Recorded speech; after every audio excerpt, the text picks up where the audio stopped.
सरकार ने कहा इस साल सरकार ने 11 साढ़े 11 लाख करोड़ बाजार से उठाए, ब्याज दरें ऊंची रहीं क्योंकि सरकार बाजार से कर्ज उठाने पहुंची। अब अगर सरकार अगले साल कह रही है कि हम थोड़ा कम कर्ज उठाएंगे तो क्या ब्याज दरें कुछ बाजार में सस्ती होती दिखेंगी? हाँ, ये बात हमने बॉन्ड यील्ड पर आज दबाव के तौर पर देखी। बजट के बाद बजट के असर को समझने के लिए दो आंकड़े महत्वपूर्ण होते हैं। शेयर बाजार तो उत्साहों पर चलता है, शेयर बाजार तो उत्साह, सेंटीमेंट, मैसेजिंग पर चलता है, पर बॉन्ड मार्केट शेयर सरकार के खजाने का असली आईना होता है। तो चूंकि सरकार ने अपनी कर्ज की मांग का एक बड़ा हिस्सा, करीब 5,80,000 करोड़ रुपए, शायद 5,80,000 करोड़ रुपए का हिस्सा, अगर मैं आंकड़ा सही याद कर पा रहा हूँ, 5 से 5.5 लाख करोड़ रुपए का हिस्सा हमारी आपकी छोटी बचतों पर ट्रांसफर कर दिया। तो सरकार अगले साल जितना कर्ज लेगी उसमें 12 लाख करोड़ रुपए ही केवल बाजार से उठाएगी और बाकी हिस्सा छोटी बचतों से लिया जाएगा। सरकार की कोशिश ये भी थी शुभम, इस वजह से कि राज्य सरकारों के कर्ज क्राउड आउट ना हो, और इसलिए भी थी क्योंकि ब्याज दरें बढ़ी हुई हैं और लंबे समय के लिए ब्याज दरें बढ़ने की संभावना है, और इसलिए अब सरकार के कर्ज कार्यक्रम का दबाव कम से कम रिजर्व बैंक के सर से तो हट गया। रिजर्व बैंक को अब बाजार में ज्यादा तरलता की आपूर्ति नहीं करनी होगी। पिछले साल के बराबर भी मनी सप्लाई रखकर बाजार में काम चलाया जा सकता है। तो आप मान सकते हैं कि अगर सरकार के कर्ज कार्यक्रम की वजह से ब्याज दरें बढ़ती थी तो शायद उसकी वो ये मोर्चे पर थोड़ी सी आपको राहत मिलेगी। लेकिन ब्याज दरें बढ़ाने में केवल सरकार का कर्ज कार्यक्रम ही एक फैक्टर नहीं होता, महंगाई भी एक बड़ा फैक्टर है, और महंगाई के कारण अभी ब्याज दरों पर दबाव बना रहेगा। सर, अगला क्वेश्चन फिंगर क्रॉस ड्रग के। हमने पिछले 3 बजटों में देखा, कभी कोविड आ गया, कभी रूस यूक्रेन का युद्ध आ गया। ठीक है, हम मान के चलते हैं कि ये सरकार बजट लाई है, इस साल सब अच्छा होगा, ऐसी उम्मीद तो की जा सकती है। फिस्कल डेफिसिट सरकार ने कहा है 5.9% रखेंगे, 6.4 से घटाकर। ये बाजार को क्या ये भी पसंद आया, और क्या ये अनुशासन रखना चुनावी साल में संभव होगा? वैसे लक्ष्य बहुत महत्वाकांक्षी है 6.4 से 5.9% का, लेकिन सरकार हमेशा फिस्कल डेफिसिट को लेकर थोड़े उत्साही लक्ष्य रखती है ताकि जिससे घाटे को कम किया जा सके। पर दरअसल फिस्कल डेफिसिट अगले साल बढ़ा नहीं, या सरकार ने फिस्कल डेफिसिट घटाने का जो संकल्प जाहिर किया वो भी शेयर बाजार को भी पसंद आया और अर्थशास्त्रियों को भी, जो लोग मैक्रो इकोनॉमी में या पब्लिक फाइनेंस की पिक्चर है, तस्वीर समझते हैं, देखते हैं, उनके लिए ये बेहतर है। पर यहाँ एक कैविएट है शुभम, एक असंगति है। असंगति ये है कि अगले साल अगर भारत की आर्थिक विकास दर 6% के आसपास रहती है, महंगाई दर अगर 7% के आसपास रहती है, नॉमिनल जीडीपी ग्रोथ रेट करीब 11% के आसपास रहती है, तो इस 11% की विकास दर पे सरकार के राजस्व में बढ़ोतरी की दर में गिरावट होगी, और उस राजस्व की बढ़ोतरी की दर में 5.9% पर फिस्कल डेफिसिट को रोक पाना थोड़ा मुश्किल होगा। लेकिन होगा क्या, ये हम अगले साल 6 महीनों के भीतर जब आंकड़े आएंगे तब पता चलेगा कि सरकार के पास कितनी टैक्स बायंसी नजर आई है। सर, चांदी का इस्तेमाल केवल गहनों के लिए नहीं होता है, इंडस्ट्रियल मेटल भी है, ऑटो सेक्टर लीजिए, सोलर पैनल लीजिए, एलईडी, बहुत सारी जगह चांदी का इस्तेमाल होता है। चांदी के इंपोर्ट पर सर ड्यूटी बढ़ गई, ये खबर कैसे ली जाए? इंपोर्ट ड्यूटी में बढ़ोतरी, हमें लगता है कि पिछले दिनों में चांदी को लेकर भी तमाम तरीके के सवाल उठे थे, ड्यूटी डिफरेंशियल को लेकर, सोने, चांदी और प्लेटिनम, वो भी 15% प्लेटिनम के बीच में। हाँ, तो ये तो जो चांदी को भी एक किस्म का डिमेरिट इंपोर्ट मानकर उसके आयात को डिस्करेज करने की कोशिश की गई। विदेशी मुद्रा भंडार पर दबाव जो बना हुआ है उसे लेकर ऐसा लगता है कि सरकार ने चांदी को पर ड्यूटी लगाने को टारगेट किया और चांदी की ड्यूटी से ठीक ठाक रेवेन्यू भी मिलना चाहिए सर, मिलना चाहिए, बिल्कुल। तो अब सोने की तरह, प्लेटिनम की तरह चांदी पर भी इंपोर्ट ड्यूटी लगेगी। ये इंपोर्ट जो कस्टम्स बड़े थे सर, उनमें और कोई बड़ा ऐसा हेड आपको लगता हो सिल्वर के अलावा जिसका वो कोई बाजार पर बड़ा असर दिखेगा? बाकी शुभम, बजट भाषण के हिसाब से आप देखें तो कोई बहुत बड़ा असर हमें नहीं दिखाई देता है। अगर आप सिगरेट पे जरूर लगा दिया, अगर आप सिगरेट देखें, सिगरेट तो डिमेरिट गुड है, सिगरेट तो आसान, सरकारें बहुत आसानी से और पुराने दौर से इसे इस पर टैक्स लगाती रही हैं।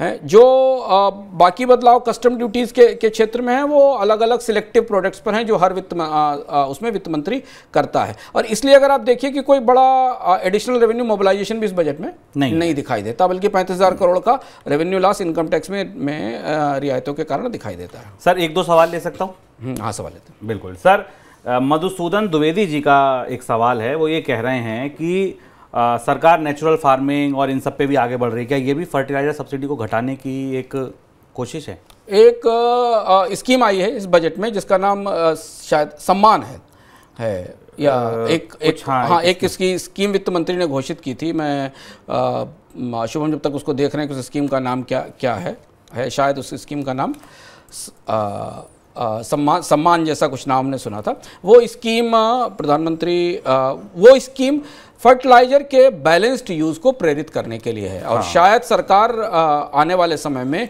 बड़े अभियान के तहत यूरिया और खासतौर से डीएपी की खपत कम करने की कोशिश करेगी और एसएसपी जैसी खादों को बढ़ावा देने की कोशिश करेगी उन फर्टिलाइजर्स को। उसकी वजह यह है कि सब्सिडी का बोझ फर्टिलाइजर पर कम किया जाना है, तो इसलिए जो बैलेंस फर्टिलाइजर यूज़ है उसको बढ़ाया जाएगा। एक काम सरकार ने शुरू ही कर दिया है कि अब खाद जो भारत में मिलती है उसकी कॉमन ब्रांडिंग की जा रही है और खाद की खरीद करने वालों के सारे डिटेल्स रखे जा रहे हैं ताकि कालाबाजारी रोकी जा सके। तो फर्टिलाइजर के यूज़ को सीमित करने की कोशिश तो होगी ही। सर एक सवाल बहुत बार बार आ रहा है, कई लोगों का आ रहा है, वो प्रणाम इस स्कीम का नाम प्रणाम, हाँ, PM program for restoration of awareness and nourishment of amelioration of mother earth. इसका नाम सरकार नामों पे काफ़ी काम करती है अच्छे अच्छे नाम कॉइन करने के लिए। तो इस मदर अर्थ को प्रणाम स्कीम है और इस स्कीम में इंसेंटिवाइज स्टेट्स और यूनियन टेरिटरीज को इंसेंटिवाइज करेंगे अल्टरनेटिव फर्टिलाइजर्स के यूज़ के लिए। स्कीम के डिटेल्स अभी हमारे पास नहीं है, शायद वो बाद में उर्वरक मंत्रालय जारी करेगा। बाजार को शायद बजट समझ में आने लगा है या मुनाफा वसूली आ गई है। जो सेंसेक्स 1000 पॉइंट ऊपर था, 700 पॉइंट ऊपर रह गया है। ऊपर से सर मुनाफा वसूली बाजार में स्वाभाविक सी बात थी कि बाजार जैसे हमने शुरुआत में कहा था कि बाजार का कुछ बिगड़ा नहीं, इसलिए बाजार खुश था। लेकिन बाजार को कुछ मिला नहीं तो उसके बाद अब मुनाफा वसूली का मौका बाजार को दिखाई दे रहा है। सर एक आखिरी सवाल, इसके बाद वाइंड अप कर सकते हैं। आखिरी सवाल ये कि लोग कह रहे हैं कि ये आखिरी बजट था सरकार का, क्या अगले बजट में 80C पे सरकार कुछ कर सकती है? 80C को लेकर कम से कम सर मेरे पास 5 सवाल आ चुके हैं, इसलिए लेना जरूरी है। अगला बजट तो जुलाई में आएगा अगले साल। अगर आप अगले पूर्ण बजट की बात करें, खासतौर से वित्त विधेयक की बात करें, तो अब तो चुनाव के बाद बजट आएगा, तब देखा जाएगा। पर सरकार का इरादा टैक्स के जरिए बचतों को प्रोत्साहित करने का दिखता नहीं है इस बजट के हिसाब से देखें। और 80C में जो जेटली के समय बढ़ोतरी हुई तो उसके बाद से अभी तक देखें, सरकार बचत को प्रोत्साहित करने के लिए इनकम टैक्स को आधार नहीं बनाना चाहती। और एक चीज़ चलते चलते और जानना हमारे लिए बहुत महत्वपूर्ण है कि इनकम टैक्स में इन रियायतों का ये जो पूरा आपको कंफ्यूजन दिखाई देता है, इसके पीछे संदेश समझना जरूरी है। जैसे जैसे इनकम टैक्स पेयरों की संख्या बढ़ती है, पेयर्स की संख्या बढ़ती है, सरकार के पास रियायतें देने की संभावना सीमित होती जाती है। लेकिन सर ये खबर आपको नहीं लगता बहुत चिंता वाली है?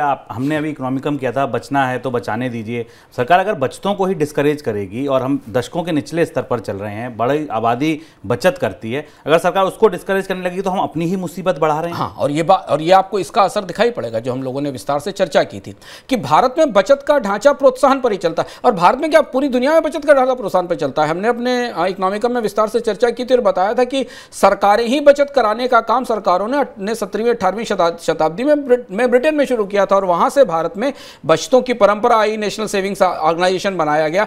तो यह सरकार को सोचना होगा कि भारत की वित्तीय बचतें अगर गिरती चली गई तो उसके कर्ज की जरूरतें कौन पूरा करेगा। इस साल सरकार देखिए ना, जितना सरकार बाजार से कर्ज ले रही है उसका लगभग आधा हिस्सा हमारी आपकी छोटी बचतों से ले रही। तो शायद सरकार की कोशिश ये है कि बचतों में टैक्स इंसेंटिव ना दिया जाए। अभी और एक वजह लगती है मुझे, जो मैं आंकड़ों को भीतर से पढ़ने की कोशिश कर रहा हूं, सुनो, वजह ये लगती है कि चूंकि अभी ब्याज दरें ऊंची हैं तो बचतों पर एक प्रोत्साहन बना हुआ है। आमतौर पर छोटी बचत स्कीमों पर भी ब्याज दरें 7%, 7.5% के आसपास हैं।